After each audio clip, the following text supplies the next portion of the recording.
Hilchos Bikkurim, Ushar Matnis Kahuna Shebagvulin Perek Chi'i. The laws of the first fruits and the other Kohanic gifts that apply in the land of Israel, chapter 9. We've done Bikkurim, we've done Chala, we've given each one 4 chapters. Now for the next 4 chapters, basically each chapter focuses on one more gift of the Kohanim. And today's chapter is what's called Matanos, presents. Present sounds like a very general name, but it's a reference to the fact that every time we slaughter an animal, as long as it's not a sacrifice, not a korban, we have to give the Kohen 3 parts of that animal. The cheeks, the front leg, the front right leg, and one of the stomachs. Imagine every single animal, the Kohen gets that much meat. Today the butchers don't do it. The Chinuch writes that nowadays we don't really observe this mitzvah, at least not outside of Israel, because we're not able to force the butchers to keep it. It costs them too much. Every animal you have to give all the cheek meat, all the front right leg meat, and the stomach insides to the Kohen. It's not. It's a lot to ask. So let's get into it. Let's see inside how the Rambam describes it. Halacha Aleph, mitzvah saseh. It's a positive commandment. Litein kol zoiveach behema tahira lakoyin. Anybody who slaughters a kosher animal needs to give to the Kohen hazroya v'halachayayim v'hakeva. The front leg, foreleg, the cheek, and the maw. Keva is the maw, the abamesam. It's one of the 4 stomachs. In the laws of slaughtering, we learned that the animal has 4 stomachs. That's how it chews its cut. It regurgitates its cut. It goes through 4 different systems to digest its food. Keva is the last one, the one closest to the intestines. That's the one you have to give the Kohen shenemar, as it says clearly, V'zeh yiyeh mishpat hakohanim. This should be the law of the Kohanim. The verse continues, Me'esa'am, me'ezevchei hazevach, im shayri im seh. It's on the screen. The law of the Kohanim from the people, from those that slaughters animals, if it's an ox or a sheep. The verse ends off, V'nasan lakoyin hazroya v'halachayayim v'hakeva. Clearly, you give the Kohen the front foreleg, the cheek, and the maw, the stomach. These are called, in all places in halacha, they're called the gifts. Whenever you hear about the gifts or the presents, it's a reference to these presents that we must give a Kohen from our animals.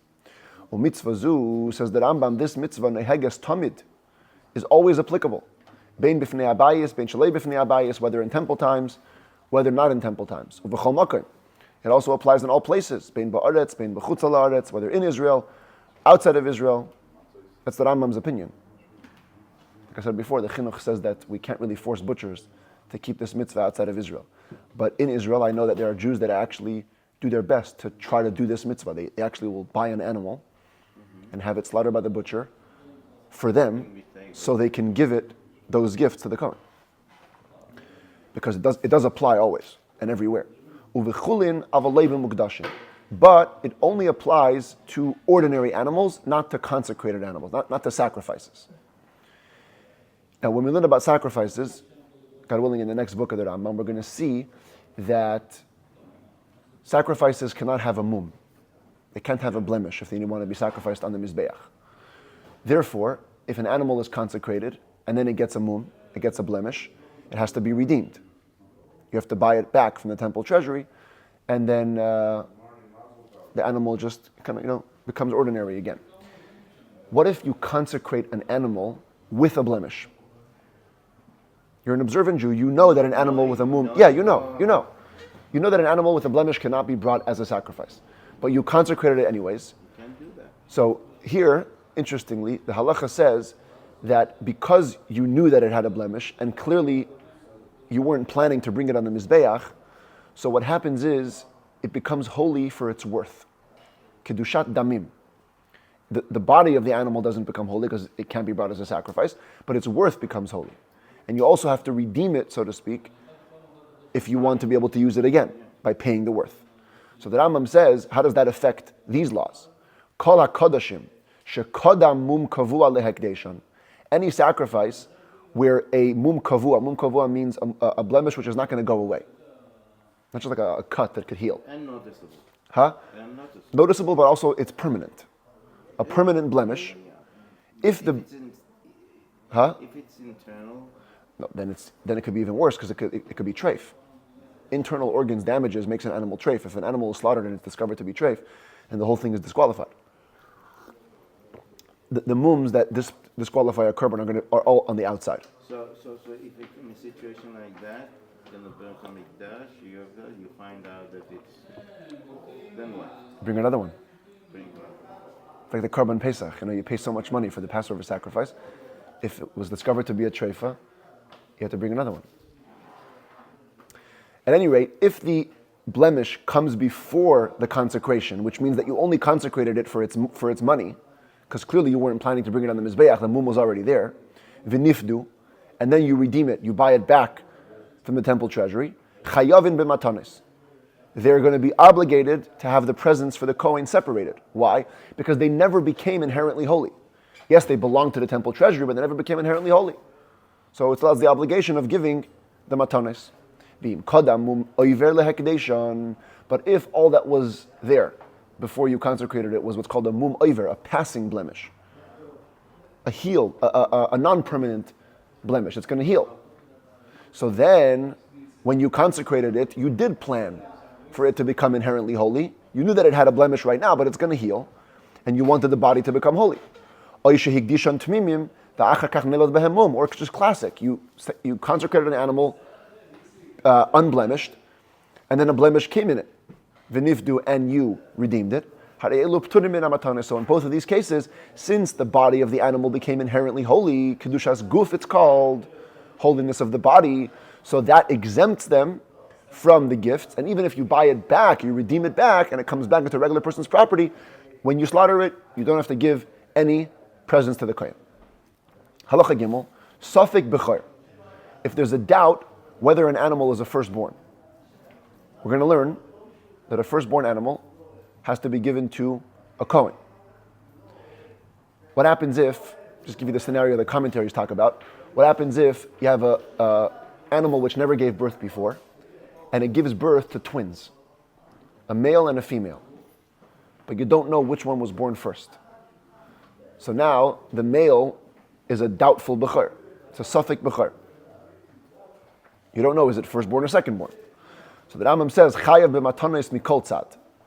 This animal is obligated to have the presents given to the kohen on any side, meaning whichever way you look at it. She'im b'chorhu, if it is indeed the firstborn, kulei l'kohen. The entire animal belongs to the kohen. V'im einei b'chor, so what's the maximum? It's not the b'chor, it was born second, at least matnosav l'kohen, at least the gifts that come from it belong to the kohen, because then it's a regular animal, and a regular animal has the gifts given to the kohen. V'im nistapek b'shnayim, what if you're in doubt about two animals? That means, let's say the same scenario, but instead of the mom giving birth to a male and a female, the mom gave birth to two males.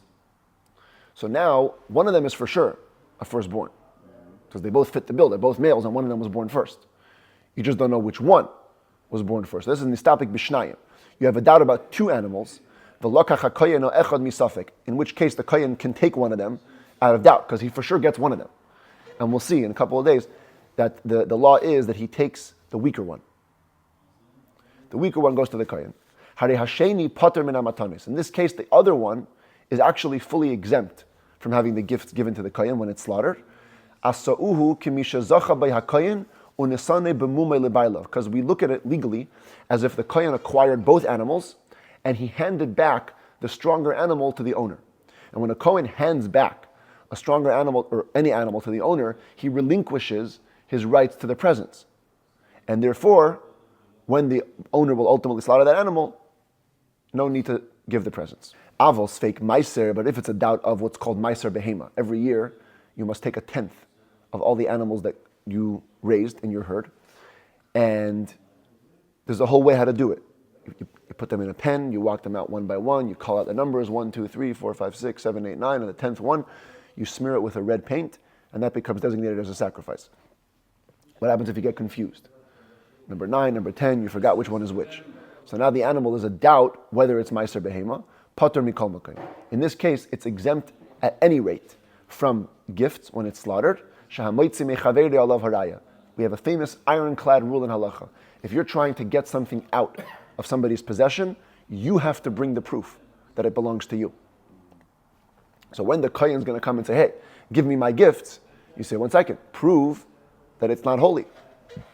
Prove that it's not meiser. If you can't prove that it's not meiser, then nope, I'm not giving you the gifts. Halacha dalet. Behemas kadashim shenifsala b'muma. You have a consecrated animal. It was consecrated without a blemish. It became disqualified for the mizbeach by getting a blemish. Ve'eino chayeves b'matanos, and therefore it's not obligated in the gifts because it's holy. Shenisarva b'behemes acheres. What happens if that animal gets mixed into other animals? Afilu achas b'meya, even one animal into 100 animals. Each one might be the holy one, might be the one that's exempt.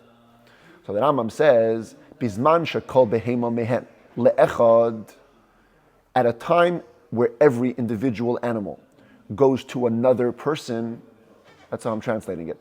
If every animal is taken by somebody else, kulan pturim, they're all going to be exempt, because each owner will say, mine was the holy animal, mine was the one that was exempt.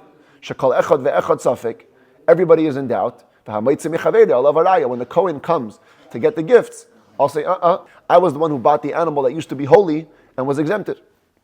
If one of them slaughtered them all, you can only exempt one of them, because you're slaughtering them all. So clearly, not all of them are exempt, only one of them is exempt. So if you're getting them all, you can only get away with one. The only animal which is obligated in these gifts is a kosher one. Where's my arrow? Here we go. Shenemar, because it says im shoyer imseh. Same verse, but it clearly says if it's an ox or a sheep. Only kosher ones. Kilayim haba mikeves va'ez. What if you have kilayim as a hybrid? A hybrid which comes from a sheep and a goat. It's called a shot, by the way. Serious thing. Look it up on Google. Comes from a sheep and a goat. So now, both of its parents were animals that would be obligated in the gifts. They're both behemoths. And therefore, chayav b'matanos, this shot, is obligated to have the gift separated from it when it's slaughtered. The hakoi, a koi, many times is interpreted as a hybrid of a behema and a chaya, domesticated and domesticated animals. But here it's clear that Rambam interprets it as an independent species, which we don't know its identity. We don't know whether it belongs in the behema family or the chaya family. Afal pishu suffix, says the Rambam, even though it's in doubt, mafrishin mimenu kala matanis, we separate all the gifts. Tzvi haba al ha'ez v'yalda. Now what if you have a hybrid of a chaya and a behema? Undomesticated and domesticated animals. So here you have a deer is the dad, and a goat is the mom. Says the Rambam, havlad chayav b'chatzi matanis. The baby is obligated in half the gifts, because half of its parenthood is a behema. Shenemar, because it says imseh, if it's a sheep. Afilu miktsaseh, even if it's partially a sheep. Goat, same family. On the other hand, tayish haba al hatzviya, if it was a male goat that's mating with a female deer, havlad pater min hamatanis. Here we ignore the dad, and we say the mom is a chaya, not in the category, and therefore the baby is completely exempt from the gifts. Halacha vav, echad hasheichet la'achilas eved kechavim, ay la'achilas klavim, ay l'refuah. It doesn't matter if you're slaughtering your animal for a Gentile to eat, or for dogs to eat, or for medicinal purposes. Chayav b'matanis. You're obligated in the gifts as long as it's your animal. We don't care who you're slaughtering it for.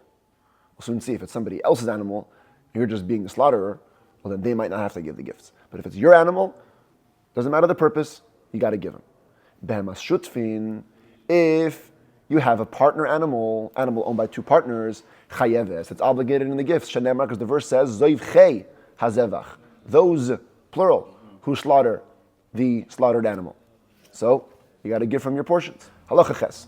Halekeach behema mipeides shvius. If somebody buys an animal with produce of the Shemitah year, in which case the animal becomes sanctified with the Shemitah sanctity. And we're going to see in the next set of laws that at a certain point, anything that has Shemitah sanctity has to be destroyed. After the Shemitah year, once all the produce runs out, you got to destroy it. Nevertheless, chayav b'matanis. Right now, if you slaughter the animal, you have to give the gifts to the Kohen. Koyanim u'leviim pturim min hamatanis. A Kohen and a Levi is exempt from giving the gifts. Shenemar, because it says me'es ha'am. The Kohanim get these gifts from the people. The Safek Heim HaLeviyim Im Michal HaOmay, and we're in doubt about the tribe of Levi, if it's included in the nation or not. The Fichach, therefore, Ein Neitlin Mehen. Initially, you cannot take from them, because the Kohen can't prove that the Levium are part of the nation or not. But if the Kohen took the gifts already, you don't give them back, because the Levi can't prove that he's not part of the nation. This is classic what happens in a case of doubt. We say you can't take it, but if you took it, the other guy can't get it back. When is this talking about that the Kohen is exempt? If he slaughters his own animals. But if a Kohen is becoming a butcher, he's doing this for a business now, and he's going to be slaughtering and selling to the market, we give him 2-3 weeks where he can take the gifts for himself. But after that, he's already a formal businessman. And therefore, we'll take his gifts from the animals that he slaughters, and we give them off to other Kohanim. If he opens up shop, a butcher shop, to sell his stuff, we don't even wait those 2-3 weeks. Right away. You're clearly doing this for business. So you don't get to keep the gifts for yourself. We take him out right away. So much so that if he stops himself, if he withholds the gifts from giving them, we put him into cherim, to ostracism, until he gives them.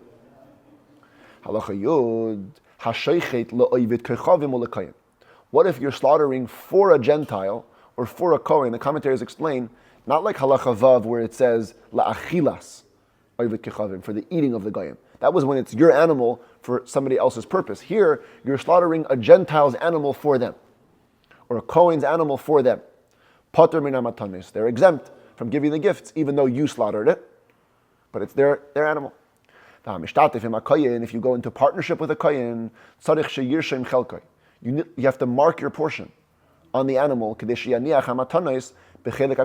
sure that you leave the gifts in the part that belongs to the Kohen. Because if you don't mark your portion, you're going to be obligated to give the gifts. Not everybody knows that a Kohen is your partner. It's not common knowledge. And they'll think, oh, here you have a Jew, owns an animal, not giving the gifts. Therefore, if the Kohen was standing with him in the butcher shop, where it was being slaughtered, and he's negotiating with him, no need to mark the portion. Everybody can see a Kohen is involved here. It's exempt from the gifts.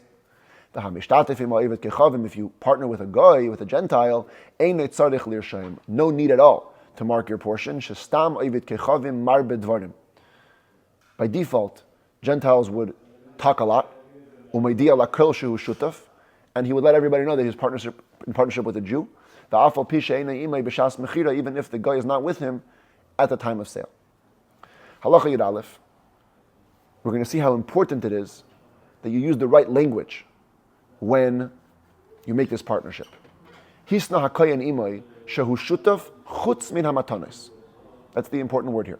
Kohen is entering a partnership with a Jew in the animal, and the stipulation was that we're going to be partners besides for the gifts.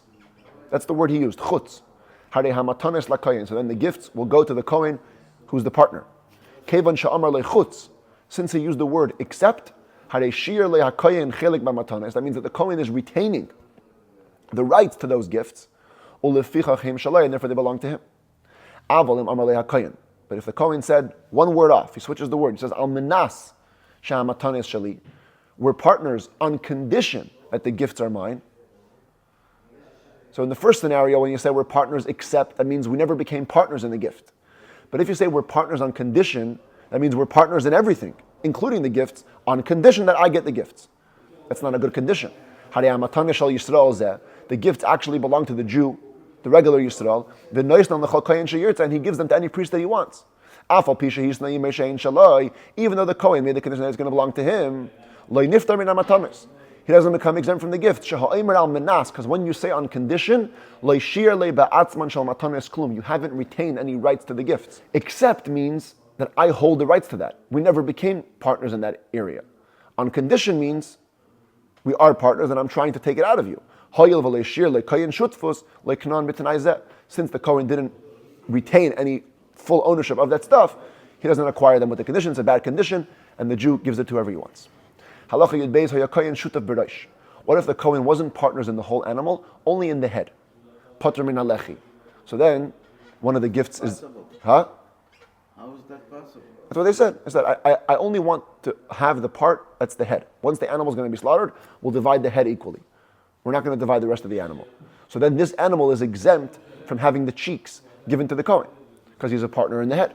Shutav bayad, pater min azraya. If the Kohen is only partners in the foreleg, it's exempt from the foreleg.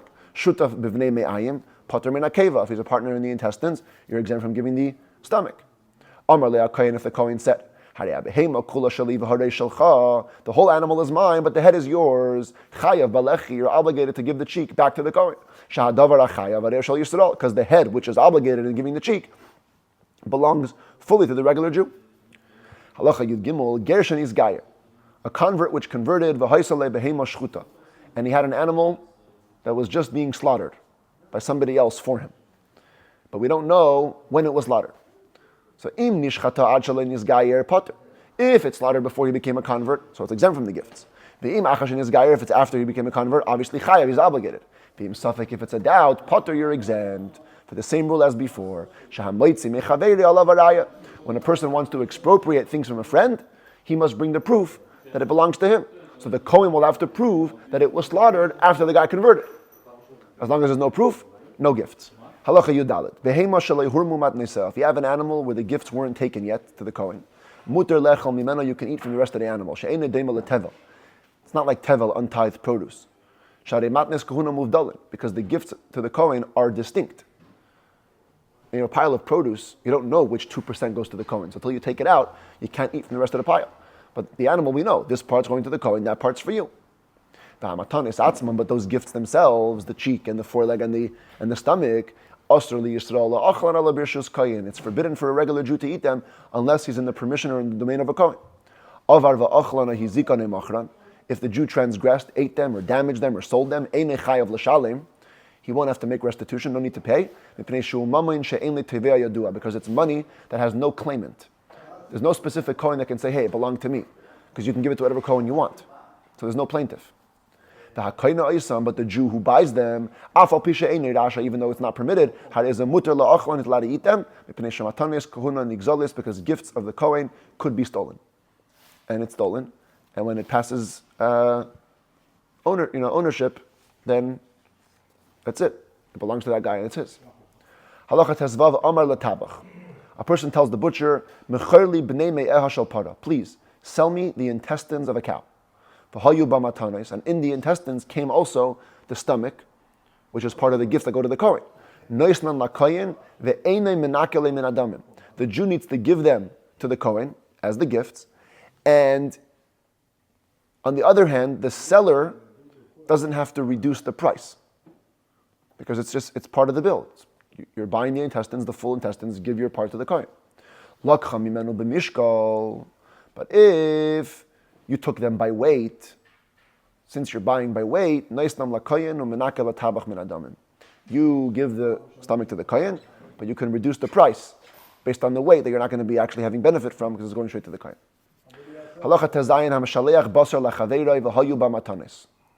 Somebody sends a gift of meat to his friend, and there was the gifts that belonged to the Kohen in the gift.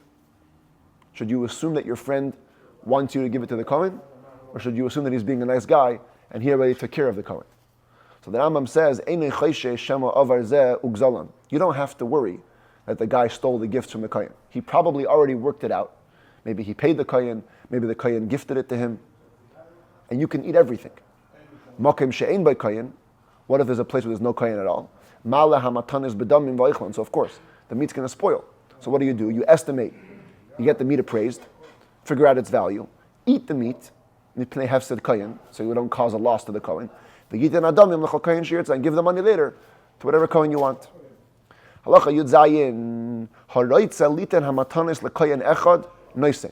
A person wants to give all the gifts to one Kohen, great, give it all.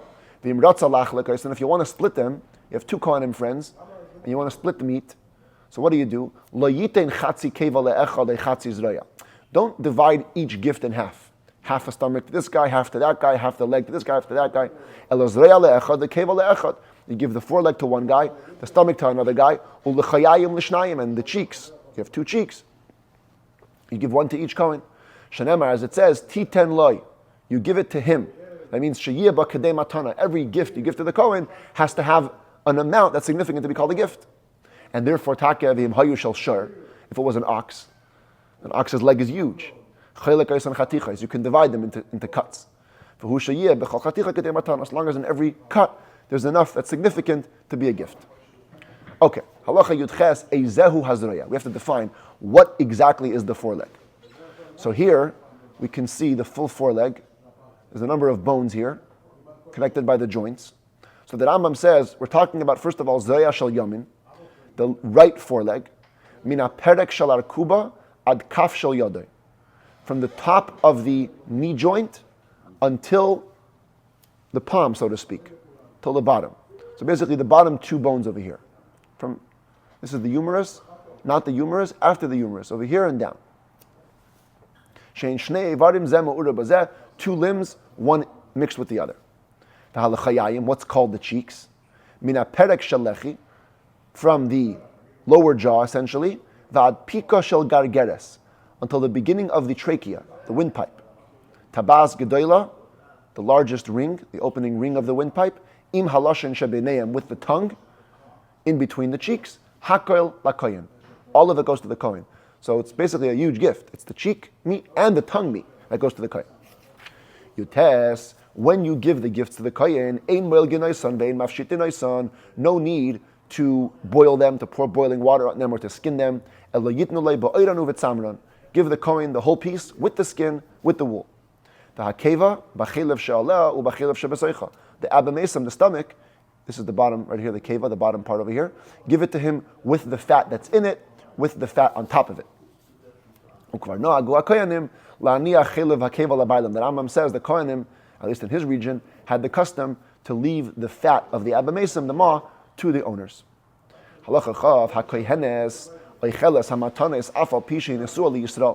A female Kohen can eat these gifts even if she's married to a regular Israelite Jew. They have no holiness. Not only that, a regular Jewish husband who's married to a Kohen woman can eat the gifts with her. But a woman who was born from a forbidden Kohen union, if a Kohen married a divorcee and they had a daughter, for example, she cannot eat these gifts because chalalim are not part of the Kohenim family. If the Kohen wanted to sell his gifts or gift them off to somebody else, even to a guy, where he wants to feed them to his dogs or to any dogs, he's allowed to feed them. Because these gifts are simply a present. They have no holiness inherently. A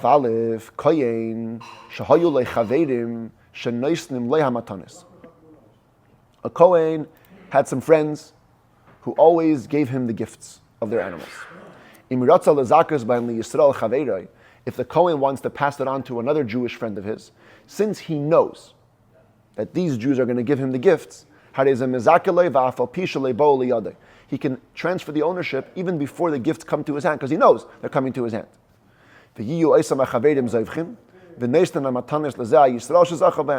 Let those Jews slaughter the animals and give the gifts straight to the other Jew who the Kohen transfer ownership to.